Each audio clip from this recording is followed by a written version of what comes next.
Welcome to the County Manager's Report. I'm Lloyd Higuera. With me is Douglas County Manager Steve Mokro-Heiske. And long time no see. It's been a while. It has been. Yeah. Congratulations. I hear you're a new grandpa for the third time. Yes. I was busy becoming a grandpa, and you were busy with the legislature. Yeah. And we just could never get together on the schedule to do this. So finally we're together, and we have to cover 2 commission meetings and 2 budget hearings. Okay. So let's get to it. Chit-chat too much. We'll save the small talk about your new grandchild till next time. But we won't save the legislative chat, though, because we do have that on the agenda here. All right.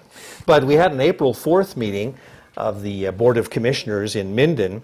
And at that meeting, commissioners gave direction to county staff regarding funding options for road maintenance and repair. And what kind of direction did commissioners give? Well, this is a long-standing issue that we've had, obviously, with we've been spent, I'd say, the better part of the past 3 years kind of methodically going through the process of first quantifying the challenge we have with road maintenance. We've got 231 miles of paved and unpaved roads that Douglas County is responsible for.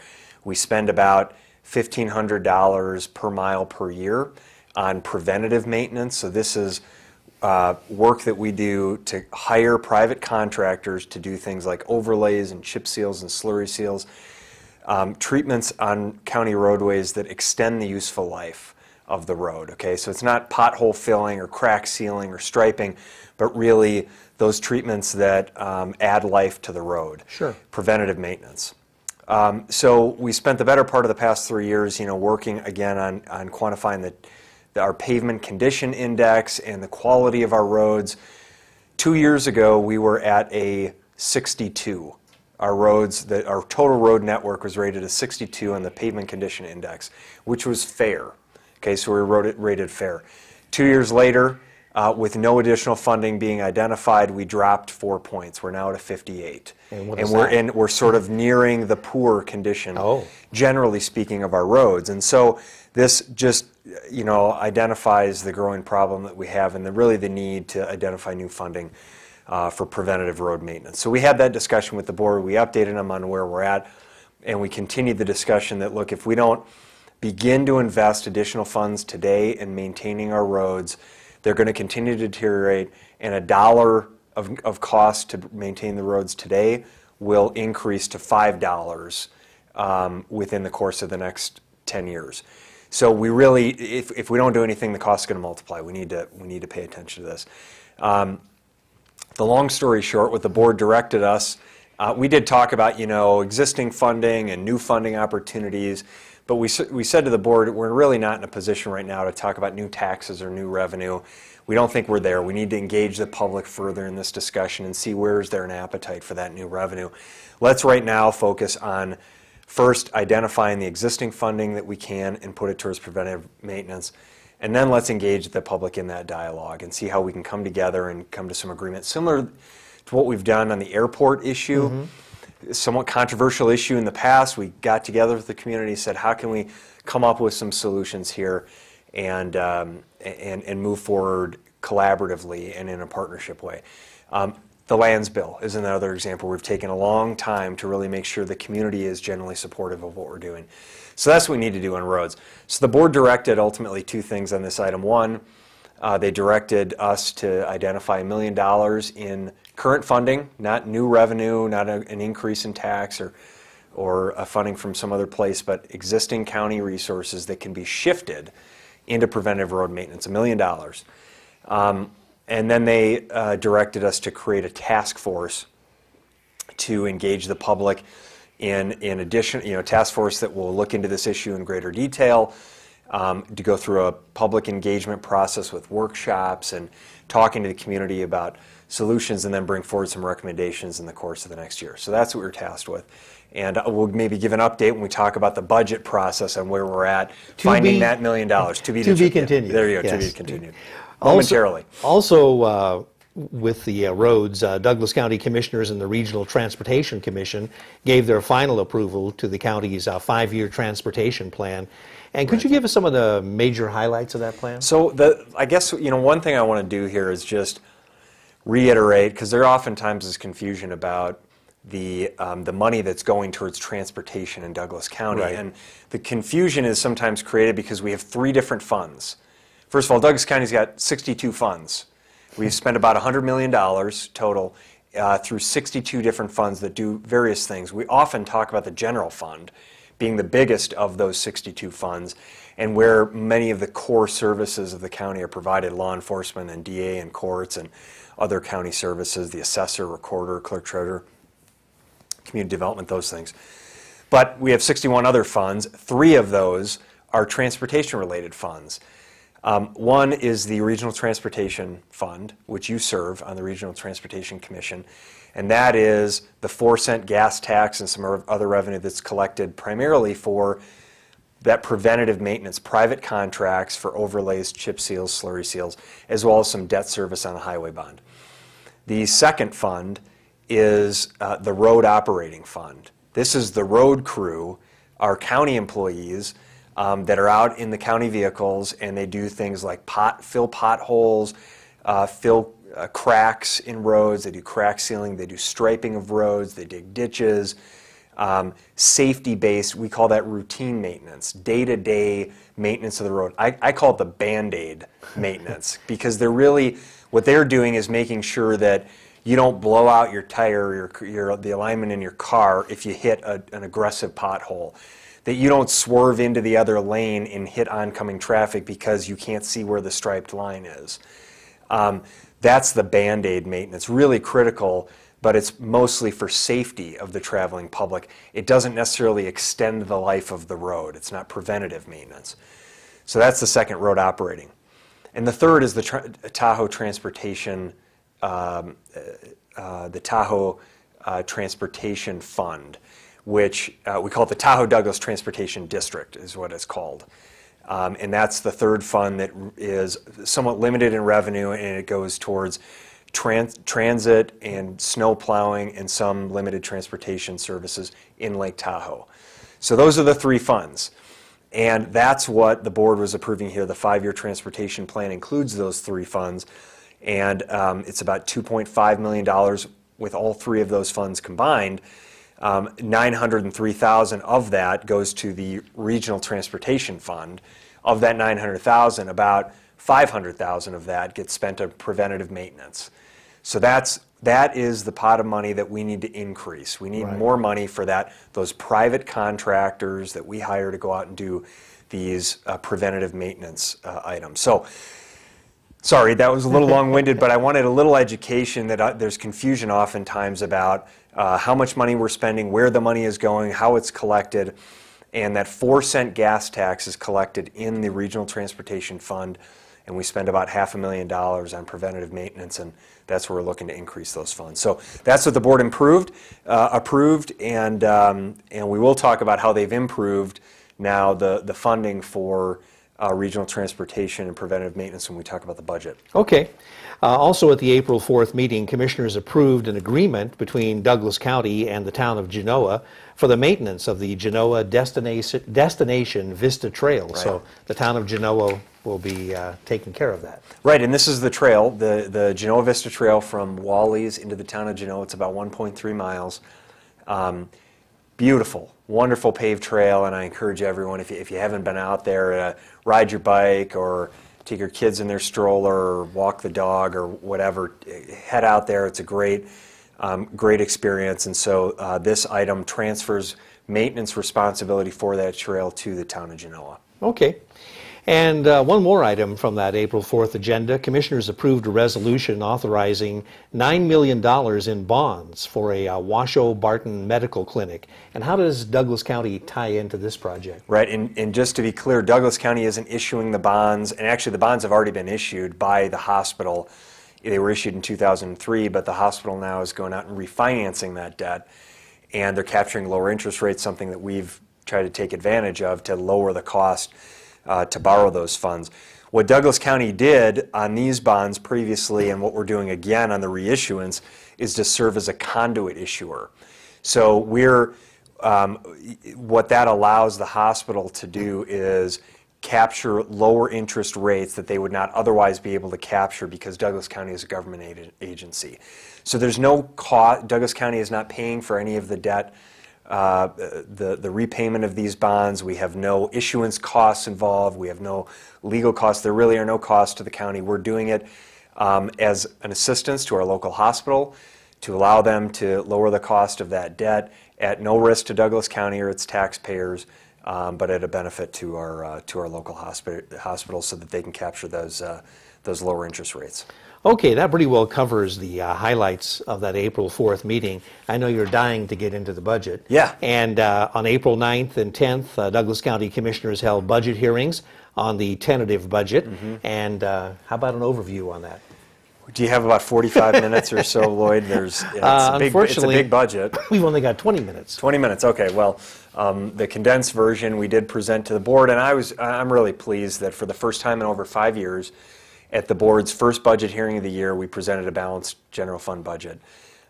In fact, all of the funds are balanced this year, and we did that because of a number of reasons. One, last year we were able to negotiate 3-year contracts with our employees that stabilize our personnel expenses, which are about 72% of our budget.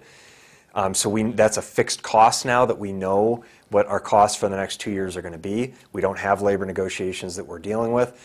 And we also were able to work cooperatively, with all of the parties, the departments and elected officials to make sure that the budget is in line and we could present that balanced budget to the board. We also have a legislative session.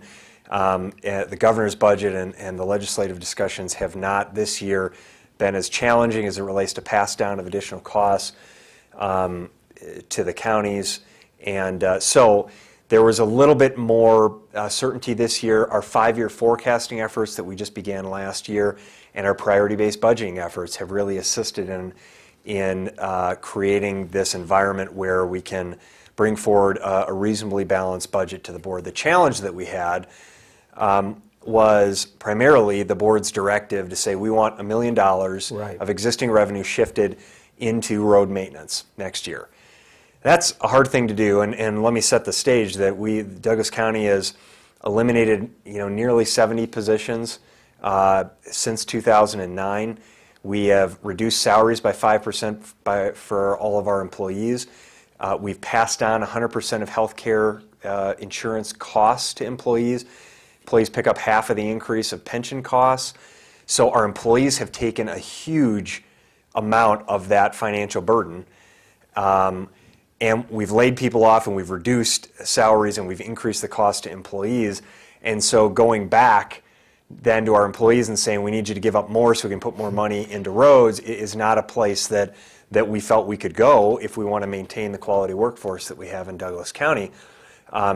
So we were tasked really with looking at how do we look at the entire 62 funds that we have, all of the funds we have available, and really start looking at priority-based budgeting and where are there areas that we can look to shift existing revenue from an area where it's not as high of a priority into what's been identified as a higher priority and need in road maintenance. And so we did that.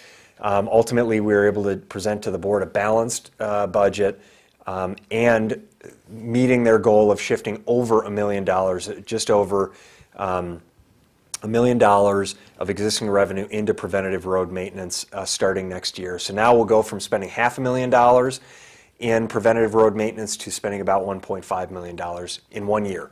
So I view that as great progress, great success.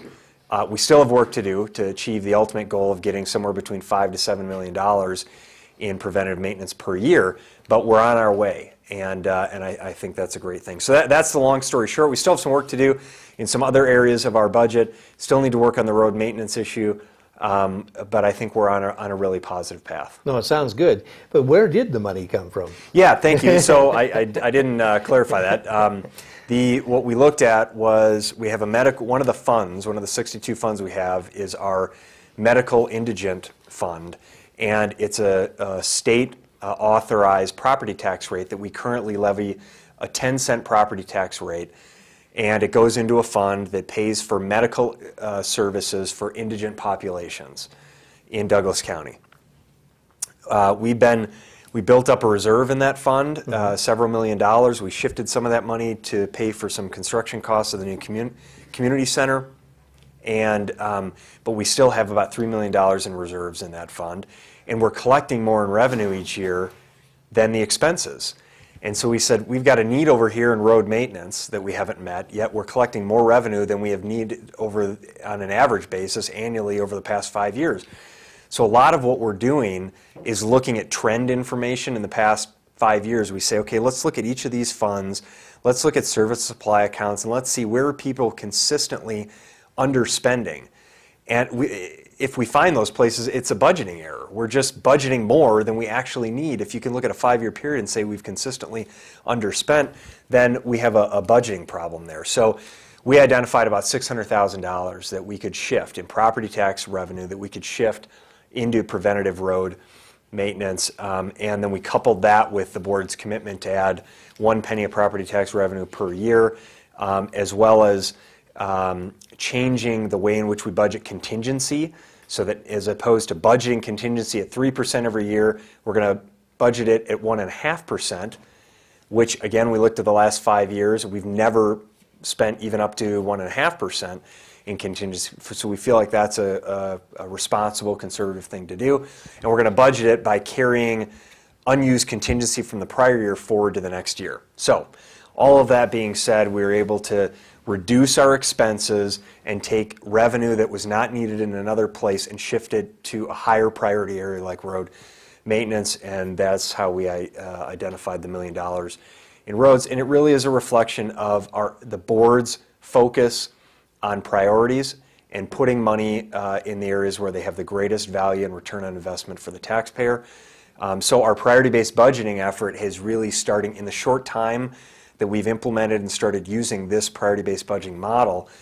We've been able to use it as a catalyst to have that conversation about making sure we're investing in the areas that are the highest priority to the board and to the community.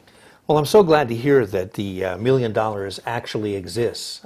You know, that's county government versus the federal government. Right. We're not printing money. We're not printing new money. We're taking money that exists today and we're shifting it into an area that's been determined to be a higher priority. Yeah, well, that's great. Very good. Okay, well, that was a good overview on the budget. Let's move on to the April 18th meeting. That was up at Lake Tahoe. And at that meeting, commissioners heard a presentation on the security of the Douglas County Jail and also treatment of prisoners at the jail. Interesting topic. It is, yeah, and this is, we're going to have quarterly updates at the board meetings. The Sheriff's Office will provide quarterly updates to the board on the condition of the jail, the treatment of the inmates, and sort of where we're at. That's required under state statute. And so just an update, we've got, you know, currently in the jail population changes regularly, but as of the meeting on April 18th, we had 69 inmates in the jail. We were averaging about 7 bookings per day. We are also averaging approximately 7 releases per day. We have 26 deputies that staff the jail, 5 sergeants, and rotating shifts that staff the jail. We have Dr. Johnson serves as the physician on staff for the jail and makes regular rounds and calls for service. Very little to no problems. Okay, no incidents really to report. Very few litigation issues historically at the jail. It's determined to be a very cost-effective model. The per inmate cost of service at our jail is significantly less, to the tune of, like, I want to say around 1/3 of the cost of what it is in Carson City and in some surrounding areas. So we run a really cost-effective jail. I think the jail expansion that was done a couple years ago has been really effective in allowing for more cost-effective provision of services and efficiencies that have been created there. So I think that's a quick update, but you know, the Sheriff's Office, the board, and everyone involved seem to feel that we're managing things effectively, and we have a jail population that's in order. We have costs that are in line, and really no issues to report. I find it interesting that 7 people are released and then 7 people come right, in. yeah, and that's the average. You know, I think it fluctuates, you know, but that's the average per day.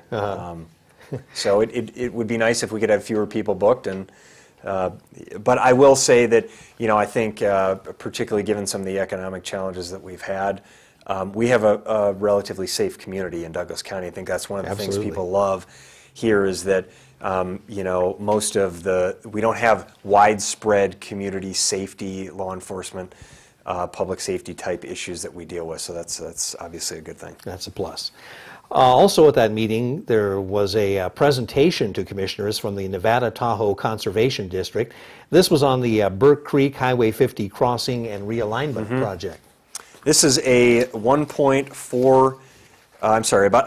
almost a $2 million project. $1.4 million in construction, $360,000 in design. Funded, about half of the project is funded through U.S. Forest Service funds, $330,000 from Nevada Department of Transportation, about $100,000 from TRPA fees that we collect for stream water improvement projects, and then another $600,000 in grant funds.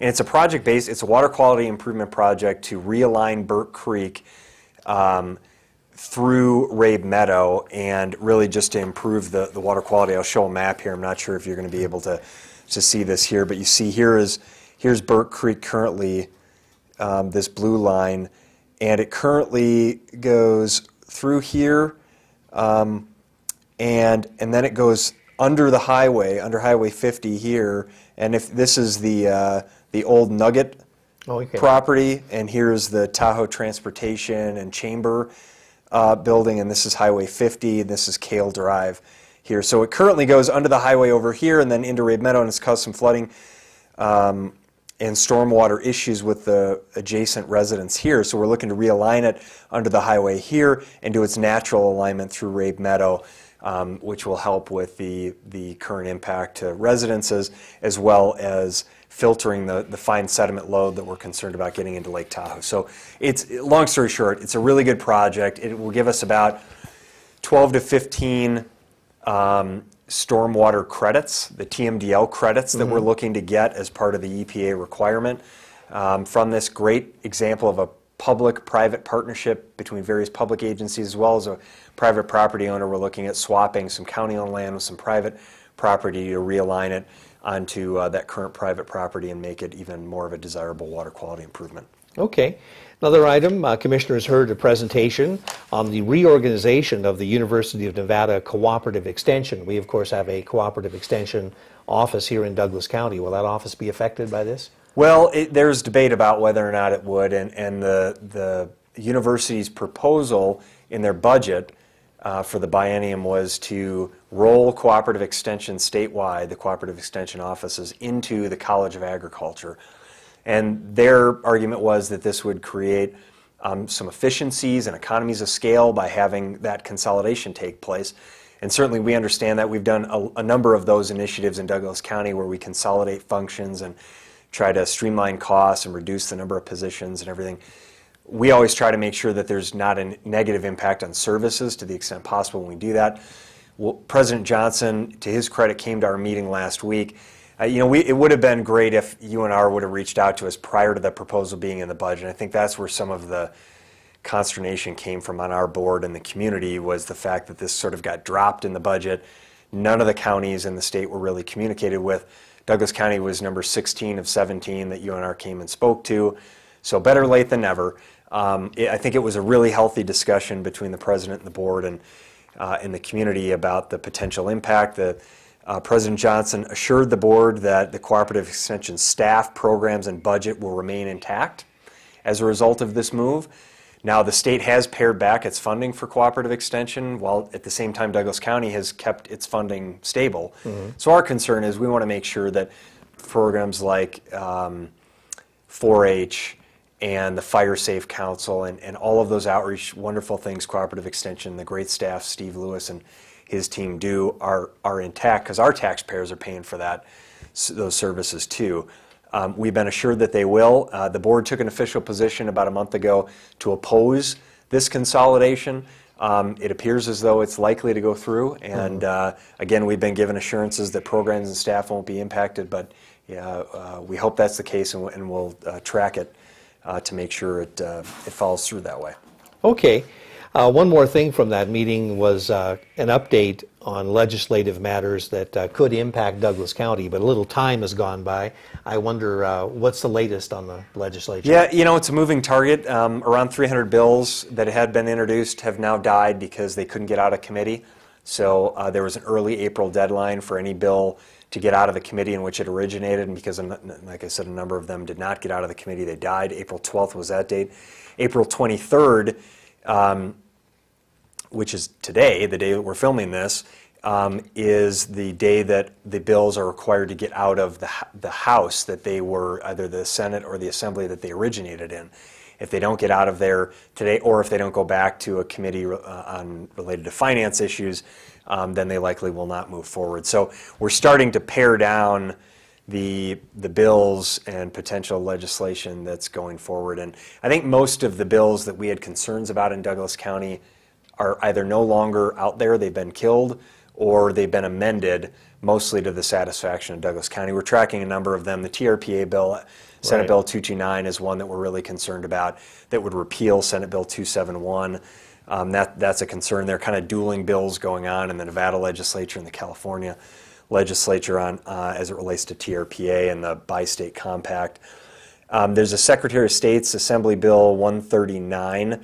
This is to create this online business portal throughout counties. We're tracking that because it has some requirements that rural counties comply within a certain time period. Could have some costs on rural counties. You know, I think those are kind of the big ones. There's a SB 171 is an infrastructure bill, would provide about $6.5 million per year to Douglas County for infrastructure investment like road improvements. We like that one. It has a 30% match requirement. We don't know if that'll move forward, but we're tracking it. So I'm feeling better about where these are at. There is AB 286. It's a requirement at all special events that have over 500 participants. An EMS is required to be there. That could have a cost on our fire districts. So there's some of these bills that we continue to track and monitor and see where they go. I think we're in pretty good shape at this point. What hasn't been resolved finally are any of the money bills, the items that have financial impact for the state that could either positively or negatively impact local government in Douglas County. So we're tracking that. Those will come towards the end, and I'd say within the next couple weeks we should have some understanding of where we're at. Well, speaking of the end, we're almost there. And in the last sprint here, how about a preview of the May 2nd meeting? May 2nd. Can we do it in a minute and a half? Yeah, May 2nd is my birthday, Lloyd. Oh, happy birthday! I'm getting older by the day. Yeah. So we have we're going to celebrate that with some interesting items on the board's agenda. We'll have a nice presentation by the STOP group. This is the Students Taking on Prevention Smoke-Free Entryway campaign with Douglas High School, and a great program they've been doing and some successes they've had in trying to reduce smoking in public areas, particularly parks. An update from NNDA, or the Northern Nevada Development Authority, on recruitment, retention, expansion of energy, science, and advanced engineering industries. Some items related to China Spring contracts with the state. We have an ordinance from East Fork Fire related to burning restrictions, establishing permitting requirements for various categories of open burning. And so that's one that folks may want to pay attention to. It's my understanding it won't have any impact on agricultural burning, but more so for residential burns. And then we have a couple of transportation-related items, an award of an engineering contract for design of reconstruction of Waterloo Lane. Okay, this is the worst road in Douglas County. That's right. So we're looking at the design work on that road, as well as the award of contract for the preventative maintenance work, which we're likely to reject and go back out to bid to change the scope a little bit. So those are the main items that are on the board's agenda May 2nd. Okay, all I want to know, is there going to be cake for your birthday? I hope not. It's don't tell anyone. Lots of sugar. Don't tell anyone. Okay, well, we got to wrap it up. All right, thanks. Thank you very much. We covered a lot in a half hour, that's for sure, on the County Manager's Report. We thank County Manager Steve Mokrow-Heiske. I'm Lloyd Higuera, and we'll see you next time on the County Manager's Report.